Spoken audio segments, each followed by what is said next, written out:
I'm going to share with you the biggest mistake that I think beginners make in watercolour, and I'm going to do this by demonstrating these two paintings of Starry Night Skies, one where I show you what not to do and the other one what you should do and try to do in all of your watercolour paintings. So, shall we get started? For a full list of all the materials I'm going to use, the colours, alternative colours and a link for the photograph can be found in the description below. Just click Show More. So I'm using this gorgeous Starry Night photograph, but it's just an interpretation. I'm actually working portrait, so I can put these two paintings side by side. So I've wet the surface with clean water and I'm just painting on some yellow and pink here with my size 10 brush, wet into wet. So nothing wrong here at the moment, all good. Just make sure you always have your paint mixed up beforehand. This is a kind of a greeny blue. I'm using Prussian blue here and just sort of painting these sort of different colours. You can see those in the photograph there, wet in wet. I've added a bit of pink and blue together there as well, using ultramarine and magenta. Just really sort of getting the sky as colourful as possible at this first stage. And the shine has gone from the paper. Now, I would say this is the most crucial time, and this is where most of the beginners I've taught over the years think that the painting is dry. The painting is deceptively dry. It is not dry. You need to make sure the painting is absolutely dry. A way to do that is actually put the back of your hand against the surface of the painting, and if it feels cool to touch, it's still got some dampness in there. It's the worst time to paint. So as you can see here, as I'm applying some water to this deceptively dry surface, the paint starts to move. Now, watercolour isn't permanent, but if you dry it thoroughly and use soft brushes and gently glide them across the surface, the underpainting shouldn't reawaken. If it does, the painting wasn't dry, or you're using maybe sort of bristle hair brushes or brushes that lift off. They're not soft enough for the surface, and also maybe too brisk going back and forth. And as you can see there, all the paint has moved.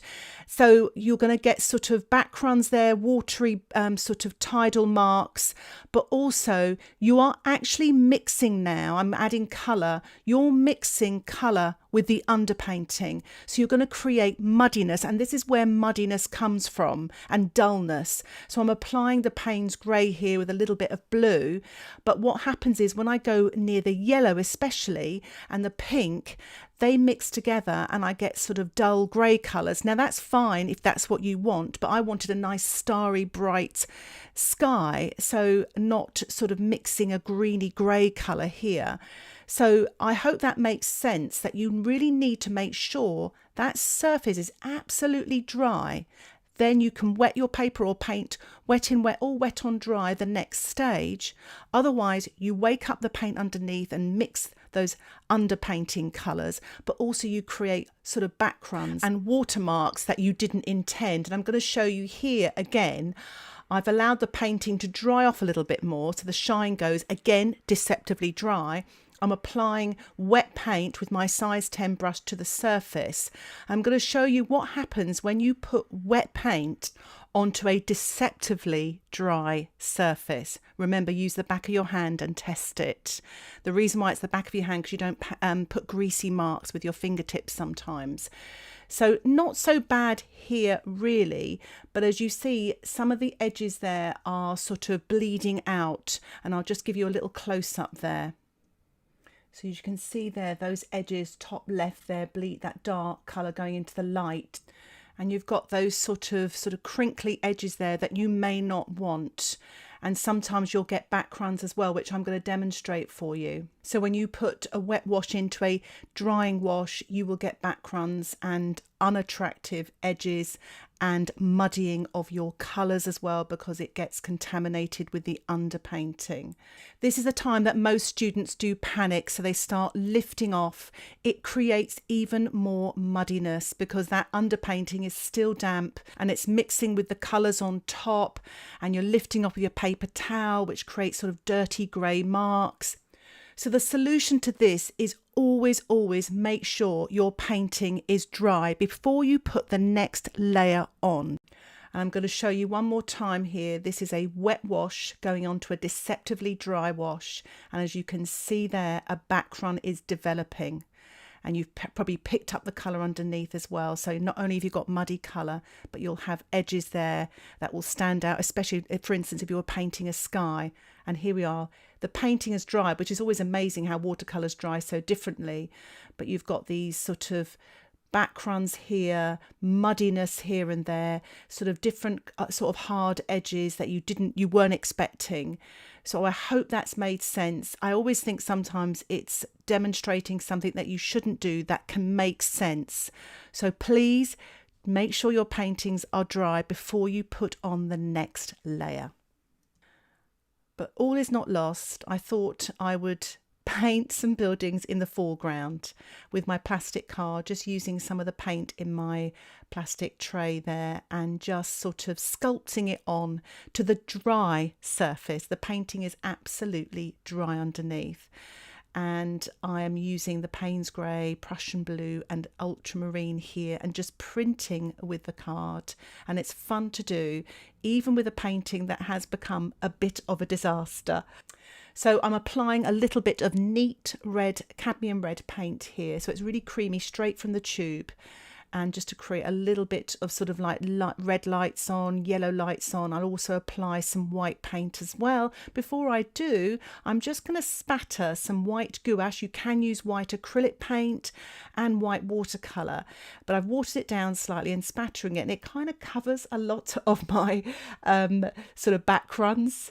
And I'm using the side of my tube of paint there and applying some of the white gouache wet on dry as well to put some light in the windows. And I have to say, I'm quite pleased with how those buildings have turned out. And I do quite like the yellow light in the sky there, but there's nothing disguising those two big back runs. So I'm demonstrating here what you should do. So it's pretty similar this first stage. I'm applying some yellow paint, wet in wet with my size 10 brush. I've really given the paper, the watercolour paper, a good soak. It's 300 grams. I'm applying a little bit of pink as well. You can be very, very creative doing this. Have some fun with your favourite colours. So I've applied a little bit of, I think a tiny bit of Payne's Grey has crept into that pink there. But I'm just sort of stippling this onto the damp surface here and allowing the paint to spread a little bit as well. So I'm applying some turquoise here, and I've added a tiny touch of yellow in there as well. There's sort of almost a greeny teal look in the sky there.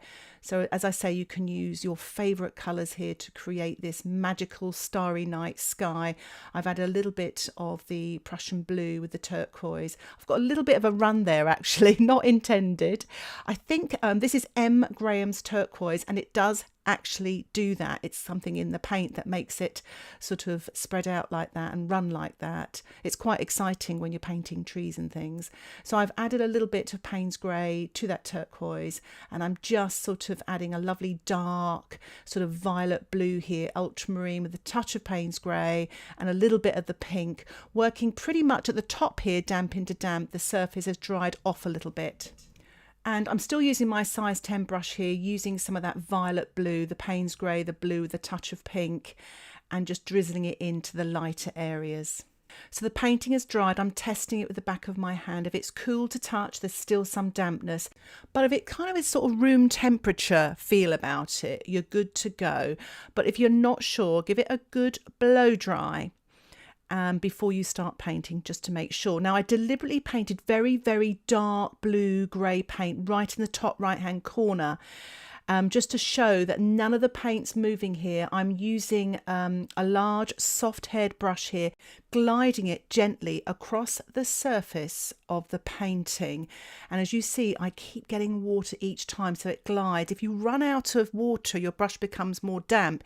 There is a danger you could lift off the paint underneath. So just get fresh water each time and glide it. Almost try not to touch the surface of the painting, because watercolour isn't permanent, and even if it's dry, you can reawaken it. So I'm just tilting here just to get rid of puddles before I start painting my dark washes wet in wet. So remember as well here, So while we've got soft brushes in watercolour, I'm just tickling it very gently with my soft haired brush, leaving sort of some of the underpainting showing through. So you've got these darks now, creamy sort of darks, wet into wet and damp into wet here, to create this lovely atmospheric starry sky.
So while my painting is drying, I'm just using my plastic card now and creaming on some of the Payne's grey, the Prussian blue, the turquoise, the ultramarine, some of the magenta, just to create some buildings here in the foreground, to paint a little composition as well. So it's been a little study, but it's quite nice to use this atmospheric starry night sky to create a little urban scene here with some buildings. It's like the tops of the buildings at night time.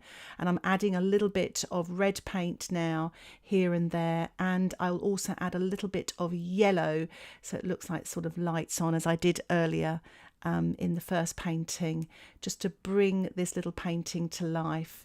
And I've sort of watered down some gouache here again, and I'm spattering this now wet on dry. So as you can see, there are no back runs. And there's no muddiness because the underpainting wasn't disturbed by the second stage painting. So I'm just spattering this gouache wet on dry, tapping with my index finger there to sort of disperse the paint evenly. And I'm using the corner of my tube of paint here to apply some of the white gouache as well, wet on dry, to finish off this little painting. So here are both the paintings side by side, and just making that mistake of not allowing the paint to dry out creates a very, very different look painting on the left. It's slightly greyed down, there's uneven sort of edges, there's back runs, and some of the colours have obviously been muddied, whereas the painting on the right still got its fresh, vibrant pinks and yellows and turquoise. So I really hope you enjoyed this tutorial, found it helpful, especially learning to just let your painting dry. It's so important. And if you're not sure, use the back of your hand and use the hairdryer as well, just to make absolutely sure. Because just looking at these two paintings side by side, that's what happens. So if you have any questions about this tutorial, please put them in the comments section below. I'd love to hear from you, and I'll try and get back to you as soon as I can. And if you don't want to miss my next video, don't forget to subscribe to my channel for updates of my latest tutorials. And if you're interested in longer, more in-depth tutorials with lots more tips and techniques, access to downloadable outline sketches, why not check out my Patreon membership? Just click the link on the screen or check out the description below. Thank you so much for watching. Happy painting. Bye for now.